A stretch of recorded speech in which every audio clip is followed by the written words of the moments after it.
പാത്തെല്ലാം റെഡിയായിരിക്കുന്നു. 2 പാത്തക്കുഞ്ഞുങ്ങളുമുണ്ട്.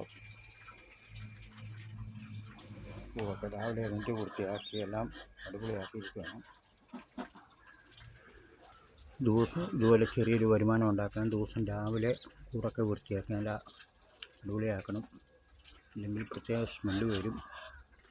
ആഹാരമൊക്കെ അവിടെ നിന്നൊക്കെ കടയിൽ നിന്നൊക്കെ എടുത്തുകൊണ്ട് വന്ന് കൊടുക്കാം.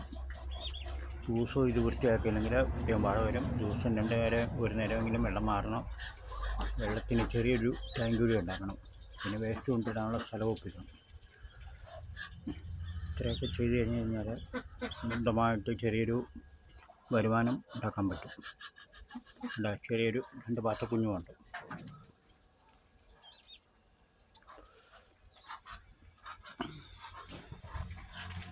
ഇതാണ് എൻ്റെ താറാവ്. രാവിലെ എഴുന്നേറ്റ് വൃത്തിയാക്കും ദിവസവും. ചെറിയൊരു വരുമാനമാണ്. അപ്പം ദിവസം ഇത് വൃത്തിയാക്കണം.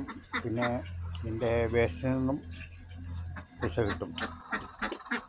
വളമായിട്ട് കൊടുത്തു കഴിഞ്ഞാൽ പൈസ കിട്ടും.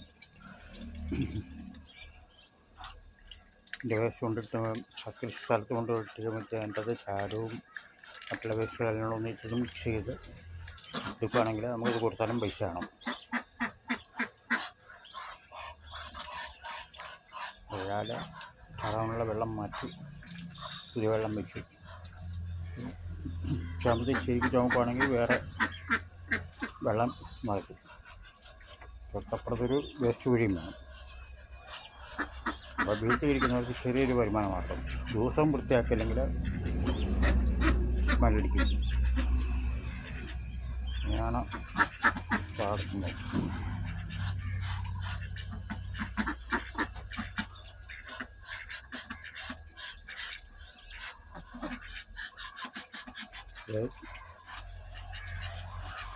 ദിവസം 2 നേരമെങ്കിലും വൃത്തിയാക്കാമെങ്കിൽ അത് ഏറ്റവും നല്ലതാണ്.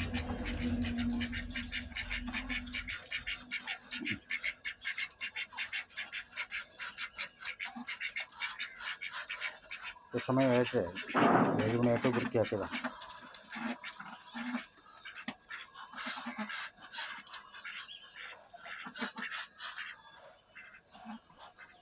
ഈ വേസ്റ്റ് വെള്ളം പോകുന്നതിൻ്റെ അടുത്ത് തന്നെ ഒരു ചെറിയ ടാങ്ക് കുഴിക്കണം. അതിൽ തന്നെ ഈ വേസ്റ്റ് വെള്ളം എല്ലാം കൊണ്ട് പോയിക്കോളും. പിന്നെ ഈ വേസ്റ്റ് കൃഷി സ്ഥലത്തൊക്കെ ഉപയോഗിക്കാൻ പറ്റും. ഒരു ചാക്ക് കൊടുത്തു കഴിഞ്ഞാൽ 350 രൂപ 400 രൂപയ്ക്ക് കിട്ടും. ഇതാണ് എൻ്റെ പാത്രം.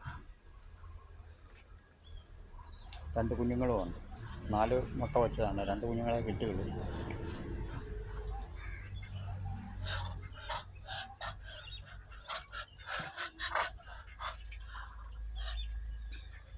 വെള്ളമെല്ലാം മാറ്റി വെച്ചിരിക്കുക.